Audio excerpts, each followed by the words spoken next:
Dialog. Baik yang saya hormati Pak Ketua DPRD Kota Batam, Pak Wakil Wali Kota dan seluruh anggota DPRD, Pak Sekda, rekan-rekan Forkopimda, ada Pak Dalanal, PM dan Bapak Ibu semua lah yang hadir pada pagi hari ini. Baik Bapak Ibu, sengaja saya minta dikumpulkan hari ini, tidak ada lain supaya nanti bisa menepis isu-isu yang berkembang di lapangan yang hari ini macam-macam daripada COVID-19 ini. Untuk bebas ini Bapak Ibu sekalian, tentu berbagai macam cara yang harus kita lakukan demi menyelamatkan nyawa dan ekonomi kita khusus di Kota Batam. Saya tidak tahu tadi sudah disampaikan apa belum tentang kondisi COVID yang hari ini. Kalau sudah, mudah-mudahan kita bisa mematuhi. Karena kalau secara pribadi saya menilai di antara 30-40 sudah ada yang terpositif Bapak Ibu sekalian. Cuma karena fisik kita saja kuat dan itu tersembuh sendiri. Dan hari ini sudah ada keluar aturan baru lagi bahwa PCR swab saja hanya berlaku 3 hari, untuk antigen hanya 2 hari. Jadi Mas Nur, hati-hati kalau sampai ke Jakarta atau ke daerah lainnya, bukan apa, karena antigen hanya 2 hari. Kalau 2 hari, hari ini berangkat, 3 hari berpulang, harus antigen kembali di sana. Atau positif pula lagi. Masalahnya kalau positif, siapa yang akan menanggung semua biaya ini? Ini sekedar informasi Bapak Ibu sekalian.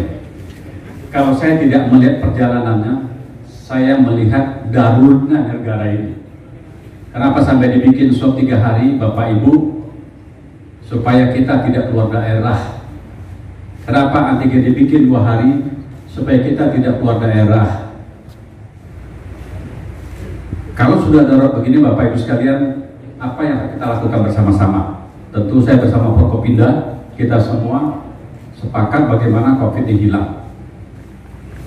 Yang pertama, vaksinasi akan dilakukan pada, kalau tidak berubah, tanggal 14. Tanggal 14 hari Kamis. Ada yang mau duluan? Kami duluan. Langsung kita duluan. FKPD duluan. Yang lainnya menyusul. Jadi Bapak Ibu, betul-betul saya berharap ini harus kita lakukan, karena ternyata nantinya kalau vaksinasi ini tidak berjalan, kalau ada kebijakan pusat lain, saya mohon Bapak Ibu para tokoh yang hadir nanti bisa sampaikan pada masyarakat. Konsekuensinya pasti ada. Kenapa? Karena tujuan pemerintah satu, bagaimana semua divaksin. Kalau ada yang tidak mau, maka mungkin tidak sejalan dengan pemerintah. Kalau tak sejalan, ini akan jadi masalah. Kenapa? Karena COVID ini tidak melihat siapa di antara kita, tapi dia akan menyerang kepada siapa di antara kita. Makanya kalau ada yang tidak vaksin nanti yang menimbulkan penyakit, siapa yang mau disalahkan? Pasti pemerintah. Saya dan Mas Nur sebagai Ketua DPRD. Maka Bapak Ibu, kesempatan ini saya titip betul, habis ini boleh dialog, kita tanya apa saja. Setelah kita paham benar, mari kita sampaikan pada masyarakat Kota Batam tentang kondisi ini. Tapi kalau kita belum paham benar, saya titip, jangan sembarang kita bicara, nanti rugi adalah kita Kota Batam, bukan saya sendiri, bukan Mas Nur sendiri, tapi kita semua. Kenapa? Nanti semakin takut mereka, semakin jauh dari kita. Saya kira tadi berapa kelas atau berapa klasifikasi COVID, vaksinnya sudah dijelaskan sama Pak Dokter? Belum ya? Pak Wali, tentang apa saja jenis vaksinnya. Penelitian membuat vaksin itu berasal dari virus. Jadi benar-benar virus SARS-CoV itu diambil, kemudian ada yang mengambil bagian badannya, ada yang mengambil bagian kapsulnya, ada yang mengambil bagian di dalam-dalamnya. Beberapa teknik ini tentu akan menimbulkan kelebihan dan kekurangan masing-masing. Kemudian ada vaksin yang diambil dari virus yang hidup tapi dilemahkan. untuk vaksin SARS-CoV sekarang ini WHO tidak menyetujui untuk membuat vaksin dari virus hidup yang dilemahkan karena akan membahayakan buat peneliti yang membuatnya. Kemudian yang kedua adalah vaksin yang inaktif, artinya diambil seluruh bagian dari virus ini tapi dia tidak aktif. Artinya keaktifan virus itu dinilai dari kemampuannya untuk membelah, untuk bereplikasi. Artinya vaksin yang diambil di sini adalah vaksin yang inaktif. Itulah yang membuat ketika dijadikan vaksin tidak perlu dikhawatirkan lagi karena yang dimasukkan ke badan kita adalah vaksin yang tidak aktif dan tidak bisa membelah. Tetapi vaksin itulah yang bisa menimbulkan antibodi. Salah satu yang kita contohkan di sini adalah yang akan dijadikan program pemerintah Indonesia, yaitu Sinovac, adalah vaksin yang inaktif.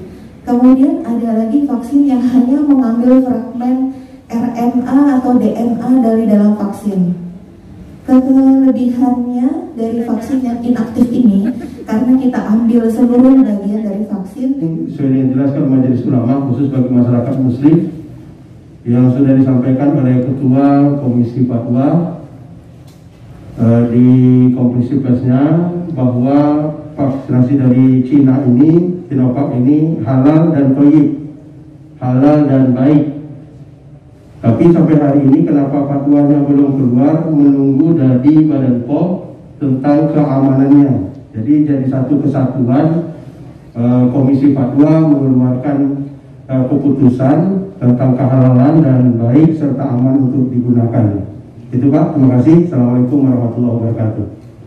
Dan kalau ditanya Ketua DPRD berani nggak divaksin pertama, ya kami ikut Pak, gitu. Hah? Ya ikut. Kalau memang ini perintah kita ikut, ya sebagai bentuk untuk memberikan contoh kepada masyarakat kita. Yakin dan percaya bahwa pemerintah tidak akan pernah menyusahkan masyarakat.